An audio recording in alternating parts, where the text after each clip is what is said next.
Kirk Herbstreit. Mike Joy. Michael Cole. So much has happened in the world of sports over the last few weeks, but don't worry, we're going to be able to get through all of it. Grab a beer, head to the dugout. Welcome to the commentary booth.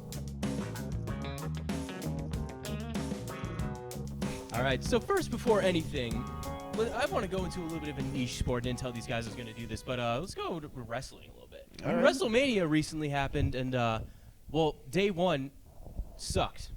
Like, it was, like, it just sucked. Like, I'm sorry, it did not feel like a WrestleMania. You know, it's the biggest show of the year. Yeah. You know, you got to get all the guys in there, and it wasn't that good. They ended the Cody Randy storyline in the worst way possible with Cody winning the title, which I was hoping it was going to be Randy, so that way he can say, I think he's a 16-time champion at that point. But no, they went with Cody. And this is following, of course, the collection of just the worst celebrities I've ever seen. I mean, Jelly Roll in one corner. Jelly Roll. Why is he why? Why is he here? People have said online that Jelly Roll makes music for people who have their kids tattooed on their arm, but they don't have custody. So That checks out, honestly. That really does checks out. But in the other corner was Pat McAfee, who was helping Randy, but then Randy turned on him. It was stupid. But night two, cinema. Just some of the best matches in WrestleMania history, including the main event of my boy, CM Punk, got taken down by our tribal chief, Roman Reigns. But, I mean, cinema. Just absolute cinema. What happened on night one that made them be like, we're just going to make the dumbest show ever? And then night two be like, let's remind them why this is WrestleMania. That was their plan all along. That was their plan. And this was the last year in Vegas. Now it's going back to, not back, it's going to Saudi Arabia, which Oh. I would have loved it to have been in England somewhere, Wembley Stadium specifically. Yep. Maybe go down to Australia. They haven't gotten WrestleMania. Or go somewhere in the United States that hasn't gotten it, Chicago. I mean, Chicago would go nuts. Yeah, Soldier Field. Some big city like that, Mm-hmm. yeah. Because Chicago's been a great area for wrestling fans. But, night one, Night two, perfect. Could be more perfect. Speaking of perfect, how'd the Cardinals draft go? Did they do perfect or did they do... They were okay. I love the Jeremiah Love pick. Not a lot of people did. No, everyone hated the Jeremiah Love pick because, I mean, they are correct. We do have like 4 running backs on the roster that are all decent at a position at running back, which is not that big of a need. Yes. He also now is the highest paid running back in the NFL in guaranteed money. Really? Wow. He, with him being the third pick, all of their money is staggered from like whoever gets one, no matter what position, you're guaranteed that salary. Wow. So, being number 3, he has $50 million guaranteed over 4 years. The next closest running back in guaranteed money is Saquon Barkley with $36 million, a $15 million gap for someone who hasn't even touched the field yet. Wow. And I mean, as you said, it's not that big of a need. I was shocked that they took him. I think he is the best player in this draft. Not like as in like, Fernando Mendoza was obviously number 1 pick, but in terms of talent, I think it's Jeremiah. And that's what, this year, when it comes to the most talented players in the draft, like straight up draft value, the two, in my opinion, two best are Jeremiah Love and Caleb Downs, who are at the 2 least valuable positions, realistically, in every single draft. Yes. Which, I mean, Jeremiah Love still went at 3, but you saw Caleb Downs, he slid down to 11. Yeah. Even with a couple other sliders like Ruben Bain, shocked. You want to talk about shocked? The Rams at 13 taking Ty Simpson. I have not heard an awe in the stadium like I have when the Rams took Ty Simpson at 13. Just probably the most confusing pick of the whole thing. Are they just planning on him sitting behind Matt Stafford? I guess until Stafford wants to retire. They had some needs, though. They said that the reason they did it is because they don't know when the next time they'll have a draft pick this high is. Mm-hmm. So they wanted to get their quarterback when they could. Because, I mean, they got lucky with this with the Falcons last year for some reason, wanted to trade up for another edge. True. And then their first-round pick went to the Chiefs for Trent McDuffie. Okay, yeah. All in all, though, the draft was an incredible experience. I was there in person. It was nuts. Standing for 10 hours, wouldn't recommend. The second day we sat in Steeler Stadium. They had the screenplay through it live. Nice. It was so much nicer. I also I had a couple picks here that I wrote down that I would have liked to talk about a little bit. Before we get into that, though, I just want to say, Drew Aller, you are a Pittsburgh Steeler. make me proud because you've been getting dogged on for defending you. Just do something for once, please. Anyway, go ahead. I think Arvell Reese going at 5 was a pretty big slide. I mean, personally, I thought that's what the Cardinals were going to take. I wanted Jeremiah Love. I thought they were going to take Arvell Reese. Yes. Him going at 5 was pretty big slide for him, and the Giants had a really good draft. Yes. Taking him and Maui Noah at 10. Yep. I mean, just the first round alone, that is a good draft class. Yep. Giants have been hitting on draft. And we picks recently. talked about the Cowboys taking Downs and Reuben Bain. Thieneman at 25 to the Bears. I thought Thieneman was going to go really high, for at least really high for a safety. I thought Caleb Downs was going to go, and then Thieneman was like, I thought he was penciled in at like 18 to the Vikings to replace Harrison Smith. He didn't, but Thieneman's a really good player. He walked out to Big X the Plug. Let me tell you, the bass was hitting. Whole stadium was boom. Bass. That's how you know he's a future Hall of Famer right there. And Omar Cooper, I also thought going at 30. Yes. Big slide for him. The receivers, this year was an odd receiver class. A lot of people are saying that they don't think there's a real wide receiver 1 coming out. It's a lot of like high-end wide receiver 2s. Sure. I thought Omar Cooper was probably 3rd best. I don't know. I wasn't very high on Mekhi Lemon, but then again, he went to Philly. I think that's going to be. I mean, if he really calms down and keeps these character stuff to the side, but you guys like that stuff. Yes, we do. We don't like it, but you know. And did you see that he was on the phone with the Steelers? I did. He was on the phone with the Steelers and the who drafted the next pick. And the Cowboys traded with the Eagles, and the Eagles called him and picked him while he was on the phone with the Steelers, who were getting ready to draft him. Wow. Just Howie Roseman swooped in, snatched him up. That's crazy. Howie, you know, I love Howie Roseman for that, man. And He's a dog. We want to talk the Cardinals. Carson Beck. That was that. We were there for day 1 and day 2. For all of day 2, outside the Steelers picks, so the whole fans went crazy with the Steelers picks. Yes. There was only 2 other times that there was a lot of noise made throughout the whole draft area. Number 1 was when Caden McDonald, because he was the last person that went to the draft and didn't get picked in the first round.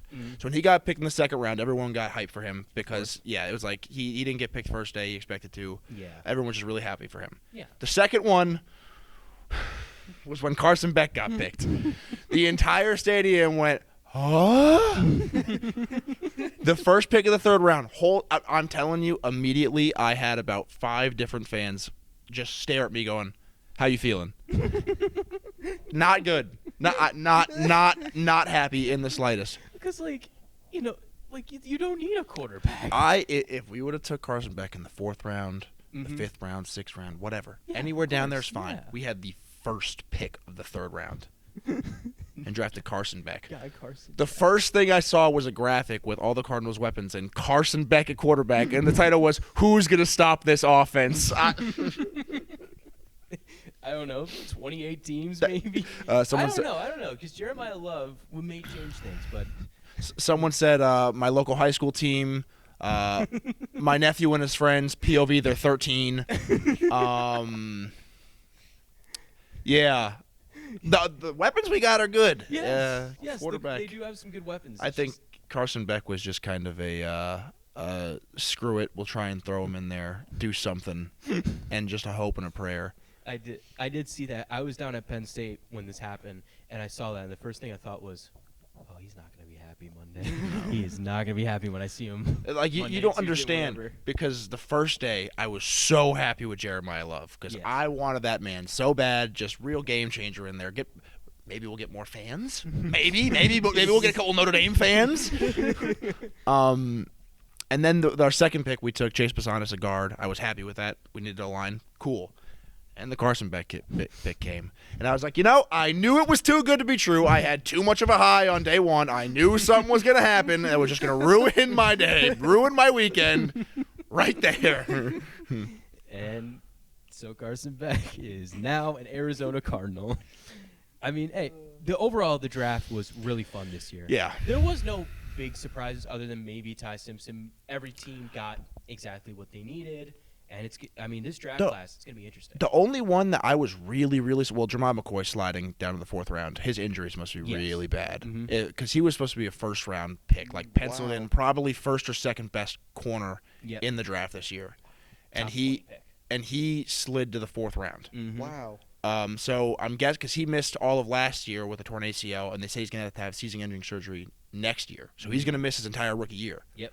So I'm guessing his medicals must have been really, really bad. Yeah. If he went all the way down to the 4th round. Absolutely. Yeah. Who else was I going to say that slid a lot? I don't know. I past like the 4th round, it always gets like a little iffy because you don't really know who's sliding out. I mean, last year we had a huge slide with that Shador Sanders. That was the only. But even with that, I feel like that was just media blowing smoke. Mhm. Like that's what a lot of it. Like even when Malik Willis went out, everyone was saying number 1 overall pick, 4th round pick. Yeah. Like with the quarterbacks, you never know what to believe. I mean, we knew what to believe with Mendoza. Yes. But like when it comes to quarterbacks that the media isn't like fully 100% in on, like Cam Ward, it's like we don't know what to believe. Yeah. Everyone's saying first round pick, and then they get took in the 5th round, Yeah. and they're the first quarterback off the board. It's Yep. like what? Yeah, it's crazy, but yeah, the NFL draft was. Do you have anything else you said you wanted to go in? Let me see if I put whoever Because in my. it was a really cool experience though, being at the blue-white game, and whenever Penn State's players got picked, they put it up on the board and everything, and the whole crowd cheered. That was nice. It was really nice to hear that. But yeah. I'm telling you, if you sat on day 1, I'm jealous. I'm so jealous if you got to sit during all of day 1 because I was standing for 10 hours. My feet felt like I was walking on Legos, and then the hour and a half walk home didn't make it any better. Through Pittsburgh too. And everyone out there, I was like, let's just get an Uber. $100 Uber. There's 6 of us, $20 each. No. They're like, nope, we can't pay that. We can't afford that. Why? It's $20. It's $20. Broke college kids, I tell you. No, that's true. Yeah, broke college Jobless college kids. That are ruining my day. And then the second day, we were going to walk back again. But then we walked 20 minutes out. We said, let's check Uber prices. $20. Yep, we're gone. Yep, I don't blame you. Yep. But, that was the NFL draft. Some other big news recently in the world of baseball. The Philadelphia Phillies just fired their manager less than a few hours ago, actually. This comes after the Phillies have lost 11 of their last 12. We have so much talent. So much talent. How do you lose 10 straight games with Bryce Harper, Kyle Schwarber, Christopher Sanchez? The only game we won, we got Zach Wheeler back, which I'm happy about. Then we lose the very next game. What the heck? What really lost it for me is because even year Aaron Nola. Because with Aaron Nola, it's either he's going to go out, he's going to pitch 7 shutout innings, like I said before, or he's going to let up 5 home runs, and you're going to be like, why do we pay you? He had his moment yesterday. He let up 2 big home runs in the first 5 innings, and I think that kind of sealed Rob Thompson's fate because then he goes, maybe I should put Tanner Banks in to pitch in the 10th inning of a close game. Let's ignore all of our other relievers. Let's go with Tanner Banks. For some reason, he loved Taijuan Walker, who is... Oh, my God. Sounds like god-awful. Oh, yeah. No, yeah. Mm-hmm. You want to know what his ERA was in 2023?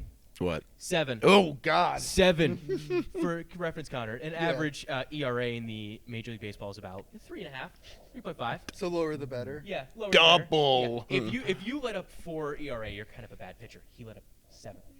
Meaning in 9, if he were to pitch 9 innings, he let up 7 runs on average. On average. Rob loved him though. Loved him. Kept him in the rotation over Spencer Turnbull, who we should have kept. Put him in the rotation instead of someone from the minor leagues who he really could have used. Kept Andrew Painter out of the league, and look, Andrew Painter's doing pretty good now. Pretty good. Kept starting what's-his-face, Nick Castellanos. Nick was kind of a special case, He was kind of someone I agreed with Rob Thompson benching because, pay you $20 million a year to hit 13 home runs. Not really what we want, Nick. But, Fair. the last time the Phillies fired their coach, we made it to the World Series.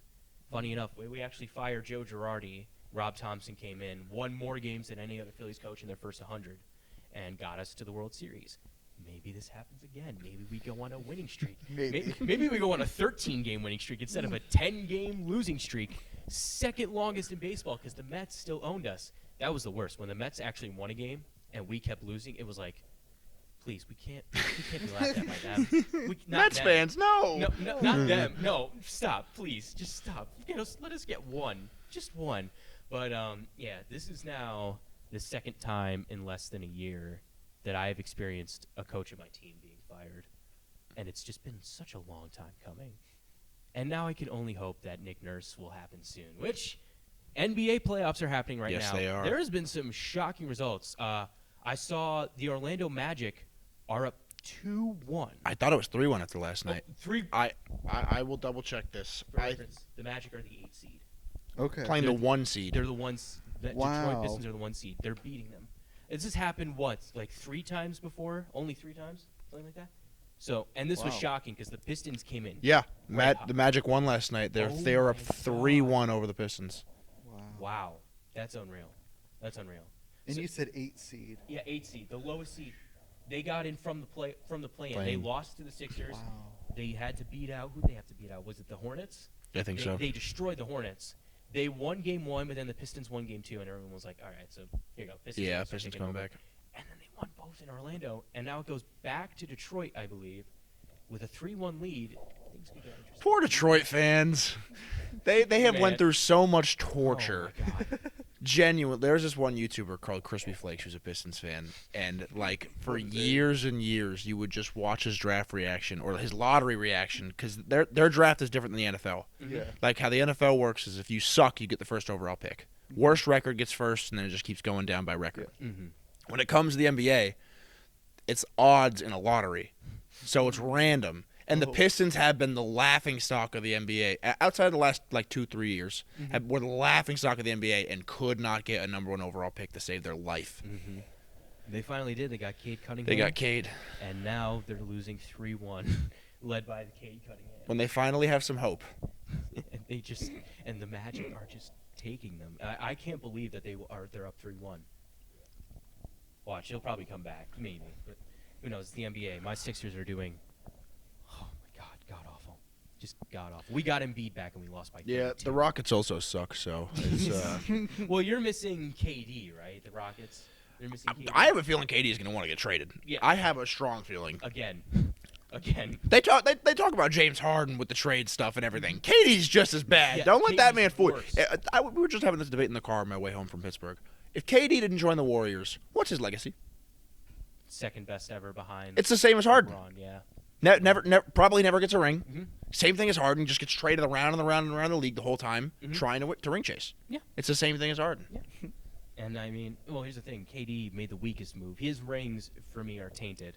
He won Finals MVP, and I said that means more. A ring means more if he won Finals MVP. However, it helps when you have 2 of the greatest shooters of all time. One of the greatest teams assembled. Yes.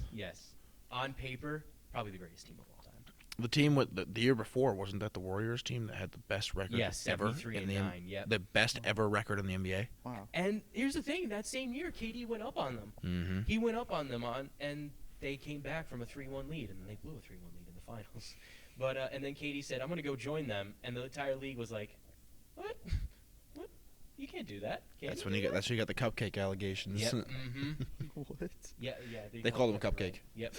Because he was the second best player in the NBA, and he went to, well, at that time, the third best player in the NBA because of Steph Curry, and he went and he joined the 73-9 Warriors, and everyone was like, "So you're just gonna ring chase her? Okay, we got you. But yeah, that's what's going on in the NBA. The NHL, there's only one series I've really been keeping up with: the Pens versus the Flyers, Battle of PA. Mm-hmm. The Flyers went up 3-0. Everything is going smoothly, and then, of course, God does not want me to have full happiness. He says, "Hey, here's the thing. Here's what we're going to do. We're going to have the Phillies go on a 10-game losing streak." Oh. But the Flyers are going to go up 3-0. Yay! The Phillies are going to win a game. Finally! The Flyers are going to blow every single game for the rest of the series. They're up 3-2 right now. If I'm talking about this next week or whenever, because we're going on a hiatus. Probably should have announced that first. We'll talk about that more Yeah, at we'll the talk end. about that in a minute. But I may go on a hiatus myself if I have to watch another one of these disappointments happen every single month. It's like, oh, what am I going to wake up to today? Rob Thompson got fired. Yay! And the Flyers are going to lose game 6 and 7. Oh. Like, you just can't have full happiness. You're sitting next to a Cardinals fan.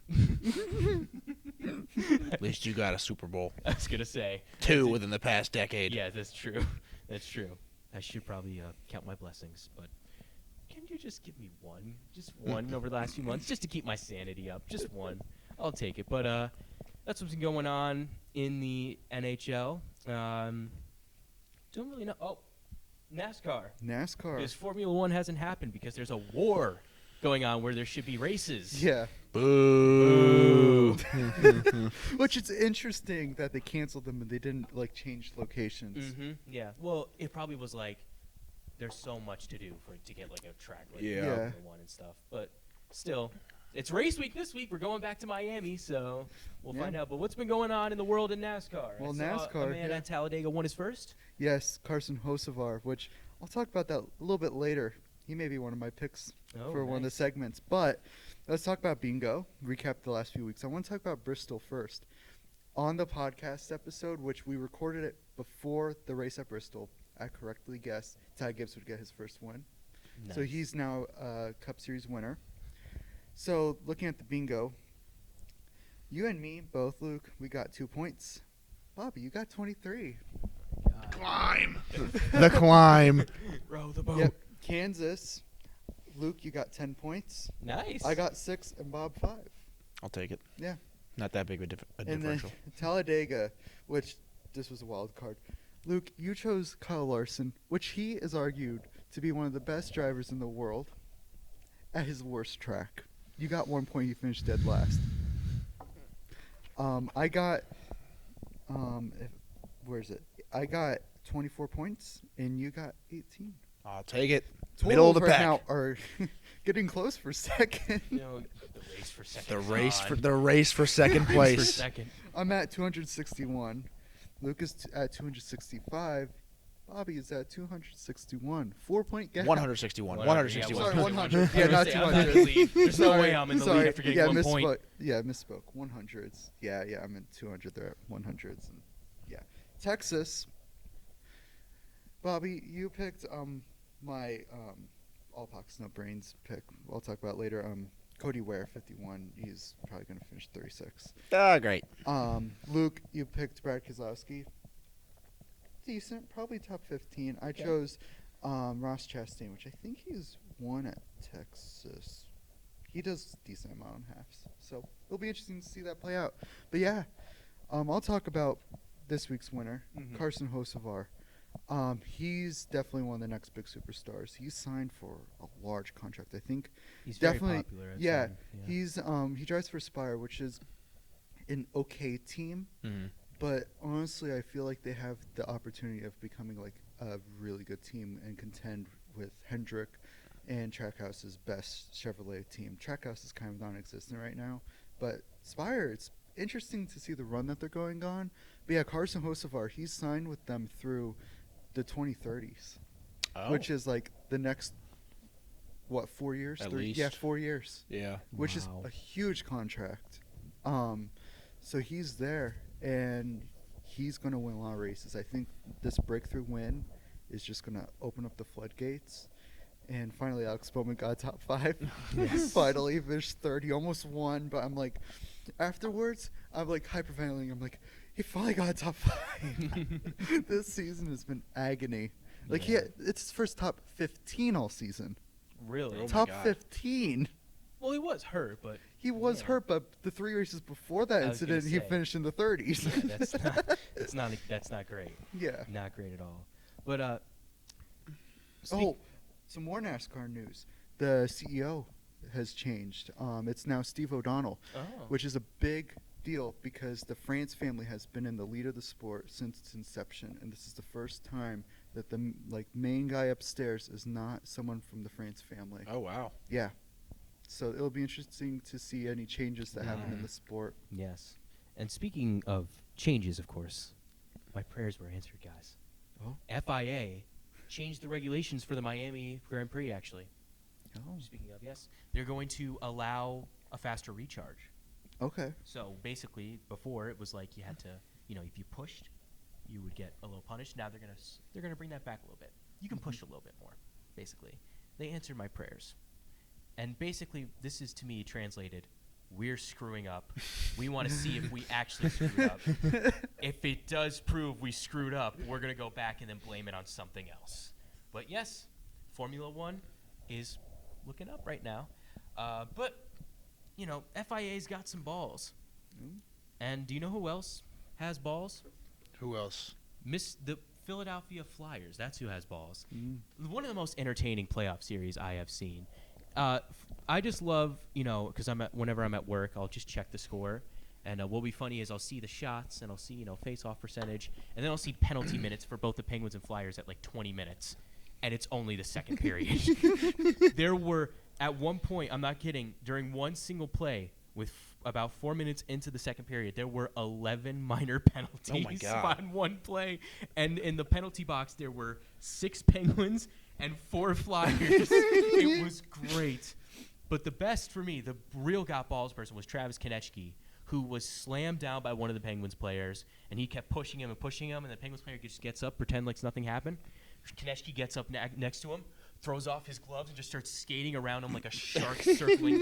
Just like, come on, let's go, come on. And the guy just keeps like backing up from him. I love the way Philly plays because ever since like the 70s when they were the Broad Street Bullies, they just did one thing and that was hit. I don't even think they were trying to score half the time. I think they just genuinely wanted to kill the other team. Because like if you go back and you watch those hits, they'd all be illegal nowadays. Because there'd be like a guy taking it from behind the goal, looking up, and here comes this orange jersey just charging down the ice. He passes it, not even going for the puck. He just has his eyes set on this Oh my God. poor man who he gets clobbered by.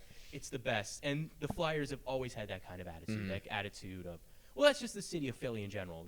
Blue collar, tough, gritty, maybe a bit of jerks, but it's just who they are. So that's my got balls. And what about you, Connor? You got balls? I got balls. You know who does? Carson Hocevar, who I was just mentioning. So this is literally about Talladega.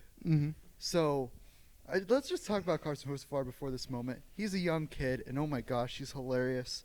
And he is very much one of the most aggressive racers on the track, always wrecking somebody, getting somebody mad. It's awesome. He streams on Twitch, live streams on Twitch, and some of the things he does is like hilarious.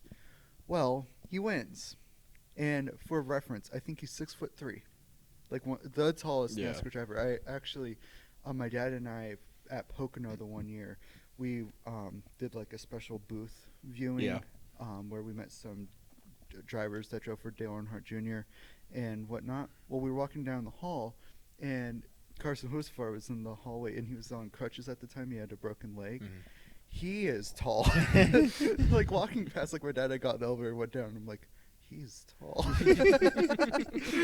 But so he's got long legs. Well, he decided, after a race, they often do what Alan Kalicki started as the Polish victory lap, where you go backwards around the track, waving to the fans out the window. Yeah. Well, Carson Hocevar is like, you could always see the fans, but they can't see you, and you can't always hear the fans. So what he did was, he got and sat on the windowsill of the car, and like he had to literally have the wheel off in order to get in that position, get his foot on the throttle, and he just sat on the windowsill as he drove on the front stretch, the tri-oval, and waved to the fans. It was so fantastic. Yeah, he was like inches away from catching a beer too. Oh, really? That would have been fantastic. Yeah. Like, oh, what could have been. But then he went, and at the start-finish line, he hit the wall so hard his whole body just went, woo, jerked forward. And he just did a burnout, sitting on the edge of his car. Nice. Honestly, one of the best celebrations ever. Obviously. Like, legit. It was so cool. I did see a lot of that online. That was pretty popular on social media. Yeah, when it was happening, my dad was like, oh, no, he's going to be stupid, because we both thought he was going to be doing, like, circle burnouts. Yeah. It's like, you're going to fling out of the car. Thank goodness when he did the burnout, it was against the wall, so he wasn't going to just be flung out. Because, like, oh, what a way to get your first win. Yes. But That's a great got balls. And what about you, Bobby? Do you got balls? Last time I checked, yeah. I tried to keep this a little more draft central or centered, mainly because we are entering football fan depression season. Yes. Where there is nothing to talk about and nothing to report on until August. Yes. But for mine, I had during the draft, there were Micah Parsons and Malik Neighbors, so a linebacker for the Packers and a wide receiver for the Giants. They were doing a live stream reaction, like live, watching the draft.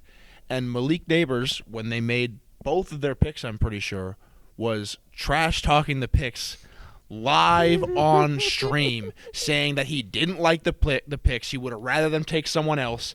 And saying when they took Arvell Reese, he literally sat there and he was like, "Why did we do that? We don't need edge. We don't need to take him. We just drafted one last year. Why did we do that? Dog, you're gonna be playing. You're gonna see him tomorrow. He's gonna be in your facilities tomorrow." Oh no! When they took Maui Noah at 10, he sat there. He was like, "I would have rather Caleb Downs. I thought he would have been perfect for us. I think that would have been the best pick possible. I don't know why we drafted this guy. I think we would have did better with Caleb Downs." Paraphrasing, not quote for quote. But you are live with people that are your teammates now. They are officially going to be your teammates. Who usually they fly in the facility the day after they get drafted. Wow! Like you are going to be seeing them as soon as possibly tomorrow.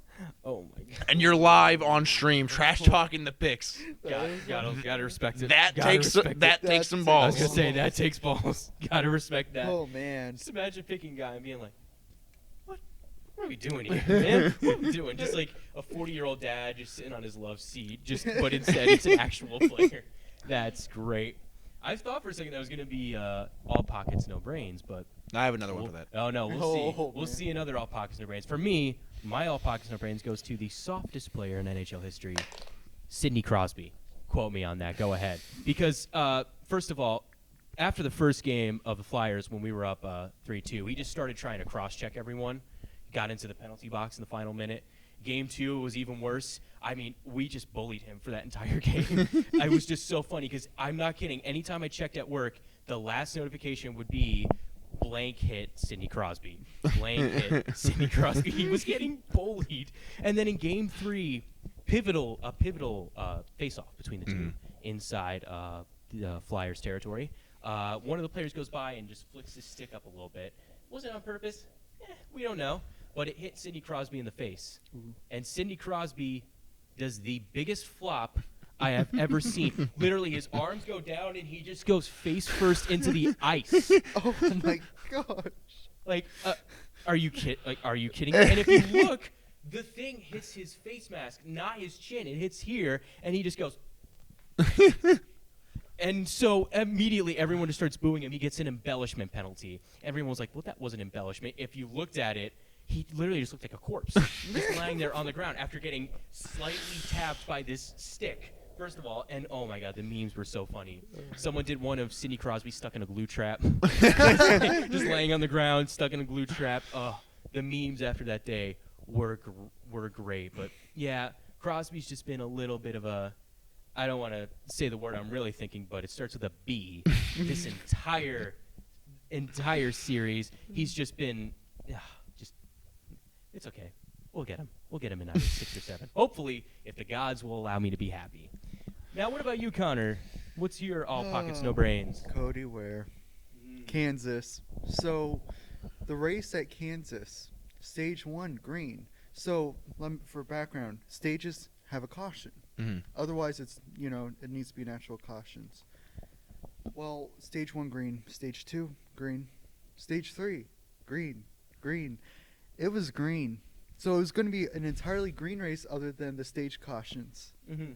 Until Denny Hamlin, who was the best car of the day. And it's fun to see races that go all green, which it doesn't happen often. Even like one caution that doesn't change a lot of things. Because it really shows who was the best that day, which team performed the best. Right. If there's no chance, there's no bad timing. Denny Hamlin's coming out of turn 4 to go get the white flag, which after you get the white flag, even if the caution happens, the race is official. Yeah. Otherwise, you'd go into overtime. Cody Ware, who is running 6 laps down Rex. Oh, no. And caution comes out. Tyler Reddick ends up winning. Oh no. Yeah, race was green all day, except for Cody Ware at the end that put it into overtime. It's like, what an idiot! Yeah. And like afterwards, like everyone was like, why? Yeah. He doesn't do a lot in the sport. No. Like he's only in the sport because his dad owns the team, and I guess he has sponsor money for some reason. Very I don't Lance know. Stroll coded. Yeah. Oh, well, Cody Ware's probably worse than them. Probably. At least Lance Stroll has some podiums, but Yeah, So, it's. was it really so? Like, it was on the last lap. He gets around, he wrecks on the last lap, and they. Sorry, two to go. He was Oh. coming to the white flag. Okay. Yeah, so it was coming to the mark where the race is official. Mhm. It wasn't even the second to last technically because he was still 6 laps down. Yep. Yeah. So it's like, like why? Some people you just look at them and you're like, why are you in the sport? Yep. Like, why do you have a ride? No, I mean, understand. I know some charters are moving around next year, and I won't be surprised if Rick Ware Racing is gone Mm-hmm. because they just don't do anything, and they haven't for years. Makes sense. And there's some top tier teams that are looking for a charter, Mm-hmm. so it's like, give it to them, Yes. please. Please. Maybe run the Daytona 500 with someone other than Cody Ware, because you could do something. Yes. But it's like, oh, Yeah. why? Yeah, you hate And to especially see when it. you ruin it for the leader. Yeah. You know, if you're fighting for a top 5 spot and you wreck, okay, you're 6 laps down in the 30s. Like, Cody Ware, Cody come Ware. on. Cody freaking Ware. What about you, Bobby, now? Or do you have Cody Ware's brain? Or just all pockets of I hope hair? you Mine is don't. actually the Cardinals. Oh, boy. During, Oh, boy. during the draft. So, just for your sake, every team gets 8 minutes to make their pick, right? Okay. If you don't make your pick within the 8 minutes, with the first every round the minutes go down. But first round, if you don't make your pick within 8 minutes, it gets forfeited. Right. Pick didn't get forfeited, but usually if your pick's taking a while, like it means you don't know who the hell you want, right? Mm-hmm. The Cardinals pick got down to 38 seconds before it went in. Oh. And God. everyone before was assuming like, oh, the reason they had put it in so late was because they were taking calls trying to trade down. It comes out after the draft. Our GM Monty Austinfort says the reason it took so long for us to get the pick in is because we had the wrong number. No. We were calling the wrong person with the number 3 overall pick, the 3rd overall pick in the draft. We were calling the wrong person. Imagine being some 60-year-old grandma in like Mississippi. Hello, is this Jeremiah? No. Hey, this is Howie Roseman from the Eagles. Huh? What'd you say? Oh, my God. How did they have the wrong number? I don't know. Shouldn't it Was be it like written with bad handwriting? Like, how'd you do I that? don't know. And like You're talking about big stuff here. especially when you're drafting that high. Oh my Like if you're in like the 5th round, you're the wrong Yeah. number. That makes sense. Yeah. But Jeremiah Love, who's at the draft, he's sitting in the green room waiting to get picked. So he walks out on the draft stage. How do you have the wrong number for him? How? They visit with the combine, top 30s everywhere. They visit with him. How do you not have the right number? That is Like, just imagine being some random person getting a call from the Arizona Cardinals GM saying, we're going to pick you at number 3 overall. It's like, what do I do? Honestly, How do I suit up? I would go with it. If that was me, I'd be like, yeah, coach, I'm ready to play. Because you're in the crowd. They just see Bobby Delescavage just walk up and be like, who? Where does he play? Where did he come You from? just look at the crowd, all of a sudden you just Yeah, see. they have Jeremiah Love's picture behind, and I walk out, they're like, hold on. Wait a sec. Roger Goodell's just confused and he just takes a picture anyway with the number 1 jersey. Oh, that would be so great. Oh, man. But yeah, that came out after, and I was like, how is that even possible? That with our first round pick, that we don't have the right number for Jeremiah Love out of all Freaking people. Love. One of the top picks. That's One of the awful. best overall players in the draft. That's great. But unfortunately, it is time to end, and Yeah. we're going on a little hiatus to figure things Yeah. out. Yes. After this, got some graduates. Well, I believe only Yes. you. Yeah, only No, you. me. Well, he's coming. He's Oh, yeah. I'm graduating, coming we're back. Yeah, he's Yeah. coming back. But don't worry, we're not going anywhere. We're going to Yep. continue this podcast, you know, don't we all got some balls? It may be starting fresh. We might not ever have this studio again. Yeah. We'll have to figure that out, but it will come back. Yep. Yes. Eventually. And it won't be too long. No. It'll probably be a month, Plus, maybe 2. summertime usually is when all of sports are dying out. Yes. And like exactly. everything, there's what isn't it like June? No, July or Yeah, July. June, yeah, between June and July is. it's when like that there's gap nothing. that there's like nothing to watch. Yeah, Yeah. end of June, early Besides July. like baseball, there's Yeah, like nothing to exactly, watch. because the NBA finals then end. hmm Yeah, baseball, but it's like it's a 162 game season. yeah. and it doesn't start heating up till like August, September. But don't worry, we'll be Yeah. able to give you all the good news with all the sports and everything. And I guess we will see you guys whenever. Thank Whenever, you so yeah. much for Yes, watching. Thank you. And peace until we see you again. Peace. Peace, guys.